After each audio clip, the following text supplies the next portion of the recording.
For generations, herbal supplements have been used for their healing properties. In fact, more than half the people in this country take a daily herbal supplement. They come in many different forms, including tea bags, capsules, tablets, liquids, and powders.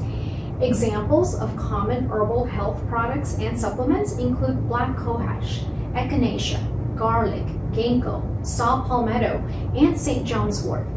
But before you take them, make sure you know what's in them, whether or not they're safe, and how they may interact with other supplements and medications that you may be taking.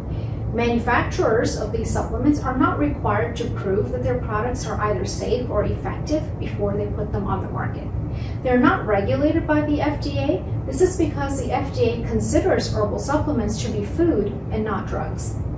Herbal supplements can be helpful for many conditions, but not everyone should be taking them. Dangerous interactions can lead to harmful, even life-threatening results. Some herbal supplements can cause serious side effects when mixed with medications like aspirin, blood thinners, and blood pressure medications. Some herbal supplements can affect surgery as they may decrease the effectiveness of anesthesia or cause complications such as bleeding. Even though FDA doesn't regulate the supplement, the FDA does require the following information to be on the labels. Avoid taking or using any herbal health product or supplement that does not list this information. First, name of the product or supplement. Second, name and address of the manufacturer or distributor. Third, complete list of ingredients.